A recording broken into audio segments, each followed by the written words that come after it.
En radio ha trabajado en Radio 4, Radio Nacional de España, Radio 1, Onda Cero, Com Radio. Además ha trabajado para casi todas las cadenas de televisión de España, es decir, Televisión Española Cataluña, TV3, Antena 3, Telecinco, Canal 9, Canal Sur y Telemadrid.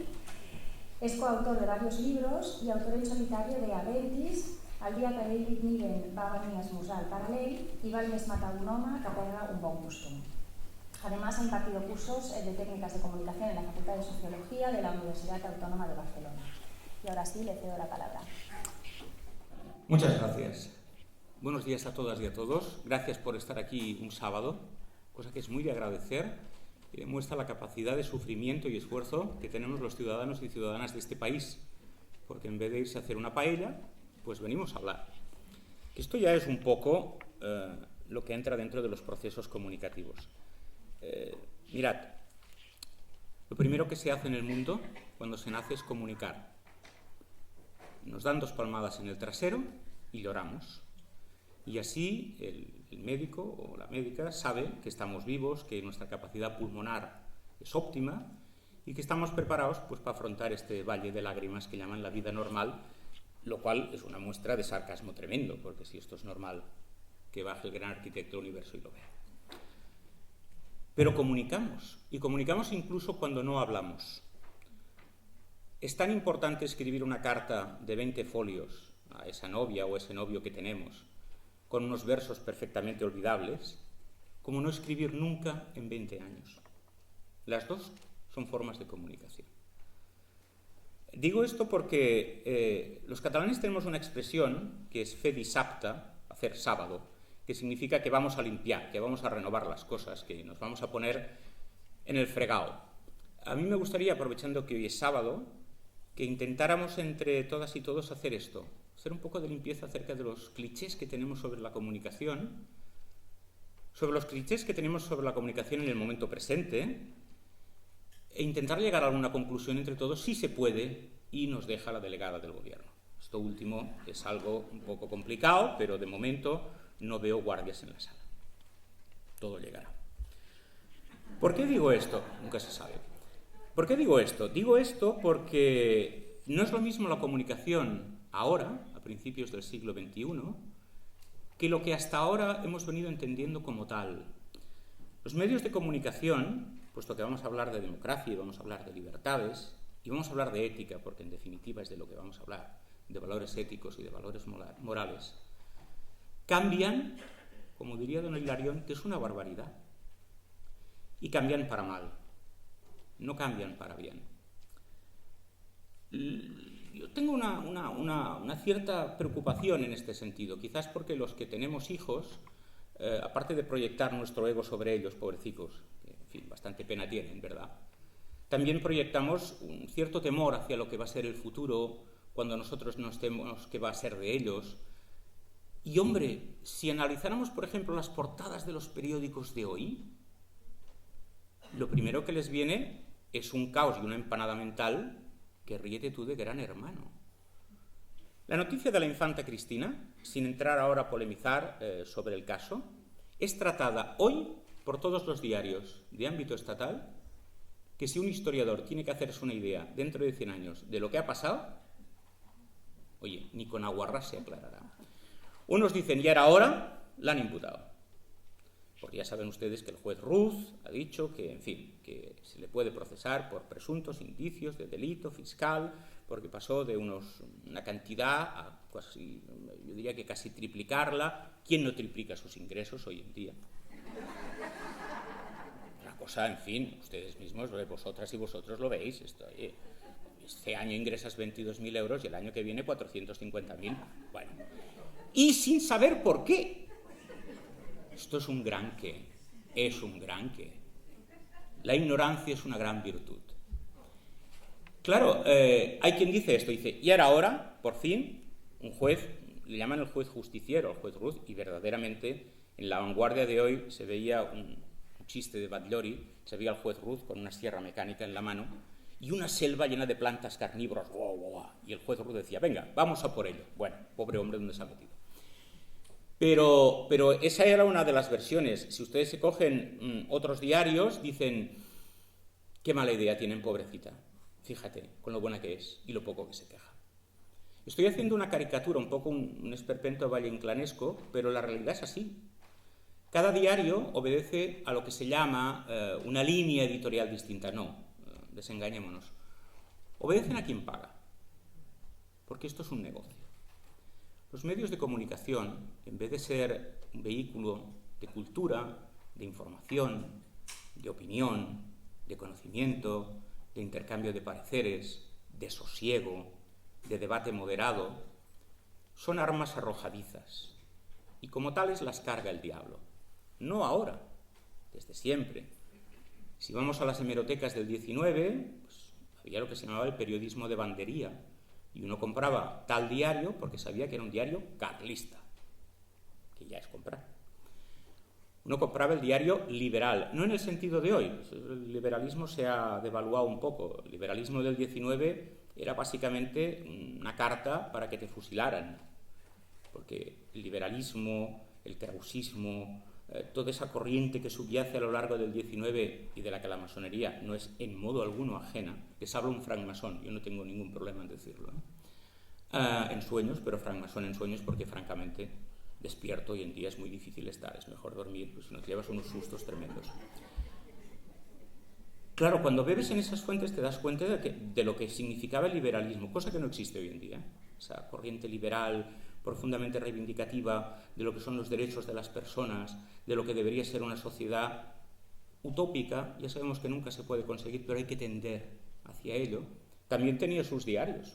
Ahora no. Ahora ser liberal es decir que hay que recortar los yogures a los niños, la leche a los recién nacidos y otras cosas a los trabajadores. Bueno, cuando digo otras cosas pongan ustedes lo que quieran en el epígrafe, que no me gustaría ser grosero. Y sin embargo se mueve, que decía Galileo, porque los medios de comunicación hoy en día siguen estando pagados por alguien o por algo. No hay diario que no tenga el trasero alquilado. No hay televisión que no tenga el trasero alquilado. No hay radio que no tenga el trasero alquilado. Esto es un freno, en muchas ocasiones, al debate público. Y nos contentamos, y yo soy el primero que me acuso en eso, en tanto en cuanto que tertuliano en algunos medios, de ir siempre a remolque de lo que están diciendo la editorial del Mundo, las declaraciones del político tal al ABC, el artículo de fondo que ha escrito un señor en El País, seguramente nebuloso y aproximado, que diría Josep Pla, y de ahí nos salimos. Pero nadie habla de lo que sucede en la calle, ni de lo que se habla en los bares, ni en las puertas de los colegios, ni de las discusiones que hay en la cola del INEM, porque los medios de comunicación no están interesados en eso. Están interesados en vender clichés.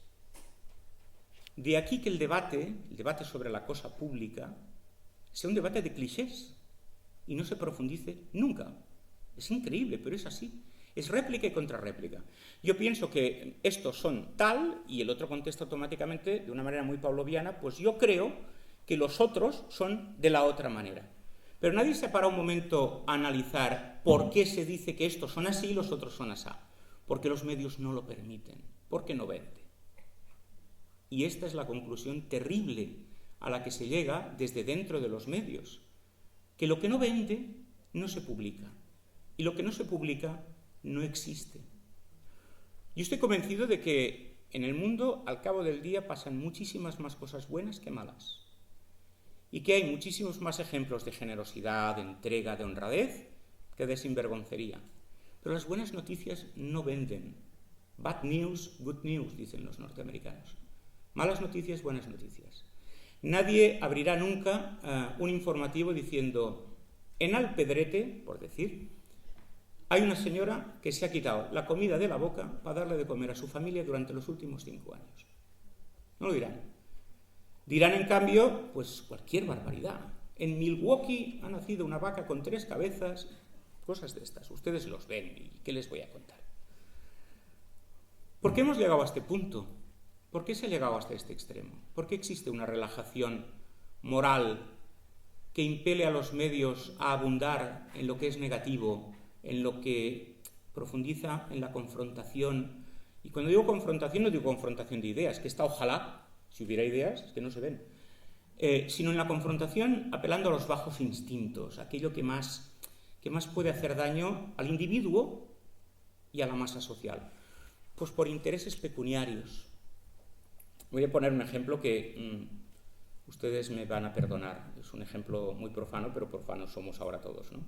La entrevista del expresidente Aznar, que ha traído tanta cola y que ha sido, desde luego, un scoop, un éxito para Antena 3, se produce por un motivo que es fácilmente explicable. Antena 3 es propiedad del señor Lara, que tiene un grupo muy potente, como ustedes saben, editorial y audiovisual, y que es íntimo amigo del presidente Aznar. El presidente Aznar, y esto lo sé y por esto lo puedo explicar públicamente, lo he dicho en televisión y por tanto nadie se ha querellado, o sea que de momento siguen sin venir los guardias. El señor Aznar sabe que no va a volver a la primera línea de la política, lo sabe perfectamente, pero sí le gustaría que un tapao suyo apareciera en esa línea política y alejara al presidente Rajoy, al que se le acusa de ser débil, de no enfrentarse a determinados problemas, en fin, lo que sea. Lo puso él, quiero decir que también, dices, hijo mío, de esos tiestos vienen estas ollas, pero bueno. Pero aprovechando que el Pisuerga pasa por Valladolid, el señor Aznar llama al señor Lara y le dice, oye, hazme un rinconcico ahí en la tele y búscame una cosa apañada, que tengo yo ganas de decir 4 cosas. Y le ponen a la señora Lomana, lo explico para que vean ustedes el escandallo de las miserias de esto de los medios de comunicación. Señora Lomana, jefe de informativos de Antena 3, a la sazón, pareja del señor Josep Piqué, exministro del presidente Aznar y conspicuo amigo del líder de las Azores, de talla mundial. Le ponen a 2 periodistas, una Victoria Prego, que me merece todo el crédito del mundo, además acaba de salir de una situación muy complicada, personal, de salud, y otro a Paco Maruenda, que hace de don Tancredo. Le hace 3 preguntas y todas ellas son, hay que ver cómo se meten con usted, ¿eh? Qué sinvergüenzas, pero qué, vamos, yo no sé cómo usted aguanta, de este tipo. Me recuerdan aquellas famosas entrevistas de Victoriano Fernández Asís cuando decía, señor ministro, le voy a preguntar cómo es usted tan guapo. Y el ministro decía, pues me gusta que me haga esta pregunta. Claro, si yo les he dicho todo esto es para que entiendan que ni la entrevista es casual, ni es gratuita, ni pasa porque sí, ni estaban allí los que estaban y no estaban otros, etcétera, etcétera, etcétera. Léase igual en cualquier otra cadena. Me da igual que sea La Sexta, que sea Telecinco, que sea Televisión Española, que sea Antena 3, que sea TV3, que sea Canal Sur, que sea... es igual. La televisión de San Pascual Bailón. Lo mismo me da que me da lo mismo. ¿Nos tenemos que cortar las venas o nos las tenemos que dejar largas? Pues miren, no hay que autoinmolarse, ya nos autoinmolarán los demás. Tenemos una gran suerte. En el apartado de los medios de comunicación hoy en día, por lo que respecta a valores, si bien es cierto que los medios tradicionales, pues ya ven ustedes cómo están, hay una cosa que es muy importante y son las nuevas tecnologías. Cualquiera de los presentes aquí hoy puede ser reportero.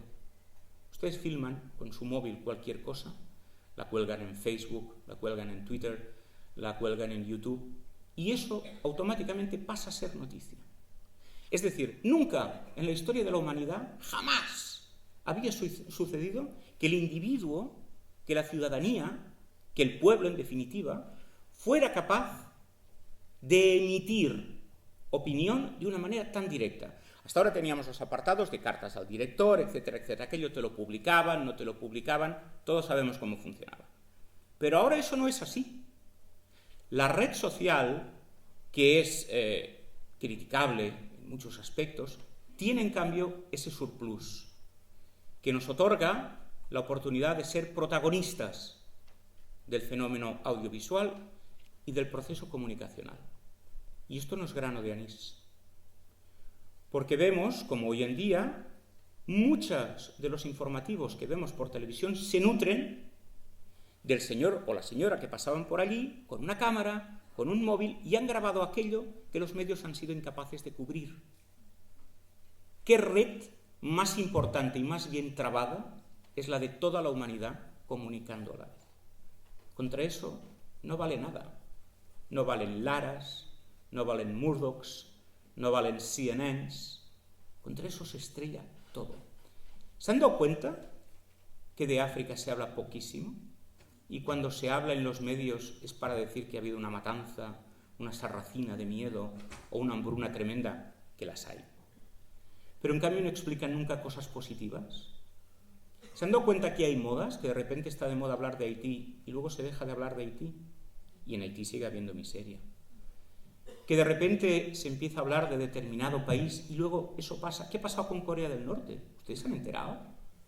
De si el chico ese que tiene cara de Chucky, el muñeco diabólico, sigue amenazando con tirar misiles o no. Y si la flota americana sigue en el mar de China.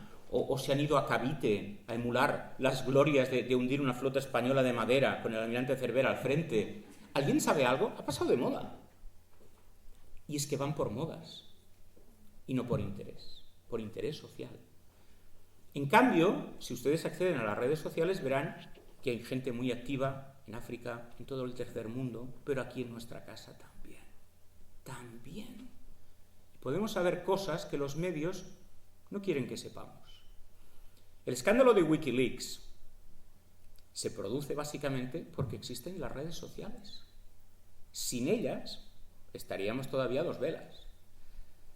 Cuando algo circula por una red social, y yo no digo que eso no deba pasarse por los fiolatos de la desconfianza, porque en fin, también sirve para hacer correr muchos bulos, muchos rumores, incluso para desacreditar a mucha gente. Pero siempre lo que veamos, de verdad, dedíquenle un ratico, préstenle un poco de atención. Deberíamos ver menos los telediarios y atender más a las redes sociales. De la misma manera, como decía Miguel Gila, podríamos apagar la tele y encender un libro de vez en cuando. No estaría de más. ¿Por qué digo todo esto? Digo todo esto porque ustedes tienen la responsabilidad de que si dentro de 5 años volvemos a encontrarnos, Dios quiera, y volvemos a hablar de los medios, podamos decir, hombre, pues la cosa ha cambiado. El panorama no es tan sombrío. Parece ser que las cosas tienen otro aire. ¿Y por qué? ¿Por qué les paso esa pelota a ustedes? Dirán, vaya morro que tienes, Jiménez. Tú trabajas en esto y ahora dices que los responsables somos nosotros. Hombre, claro. Porque no les hablo como periodista, les hablo como ciudadano. Y la responsabilidad histórica siempre la tenemos las ciudadanas y los ciudadanos. No podemos huir de ese compromiso. No podemos quedarnos en casa como si hubiéramos perdido la guerra civil y decir, hay que ver, el año que viene Franco no se come los turrones y esperar 40 años a que lo intuben y se muera. No puede ser. La fatalidad en la historia es la humillación más grande que puede experimentar el ser humano. La resignación no sirve para nada. Por lo tanto, hay que tomar parte y parte activa.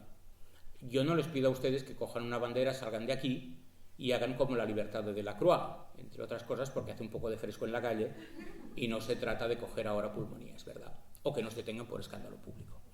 Pero sí que les pido que sean críticos con la información. Sean muy críticos. Y sean tan críticos hasta el punto de que lleguen al extremo de generarla por ustedes mismos. Aquí hay muchísimas personas ahora, muy bien. Seguro que cada una cada uno y cada uno de todos ustedes tienen algo que explicar, siempre. Algo en su ámbito privado, en su ámbito laboral, en su ámbito político, en su ámbito filosófico. Siempre hay algo que explicar. Pues bien, si no lo explican ustedes, los periodistas lo explicaremos por ustedes. Fatal. Los Estados Unidos se dice esto, usted tiene una historia, podemos hacer dos cosas, o lo explica usted o la explico yo por usted.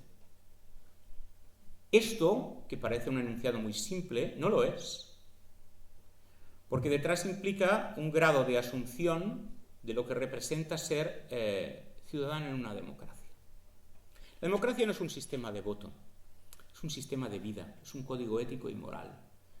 No es ir a votar cada 4 años, o no ir a votar, o votar en blanco, o votar con los pies, o votar con el estómago. No. Democracia es entender que las cosas se han de hacer por pacto. Esa fórmula tan fantástica del contrato social, el pacto que es el acuerdo, que es la negociación, que es decir, oye, yo voy a ceder en esto y tú vas a ceder en lo otro, el término medio, y es la única manera civilizada de progresar, porque el resto es el caos. Si nosotros nos convertimos en emisores de información, estamos obligando por narices a que el resto de todo este gran decorado que nos han montado se transforme. Y no hay toma de la Bastilla sin gente que la quiere ir a tomar.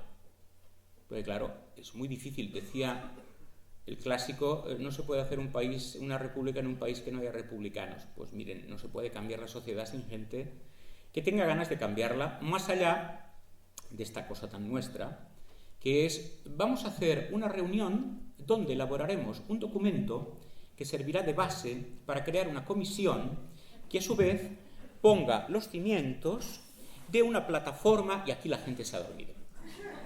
¿Para qué nos vamos a engañar? Hay uno que se levanta y dice, es que tengo mi cuñado para cenar hoy, ¿sabes? Y el sinvergüenza me debe medio kilo, a ver si consigo que me pague algo.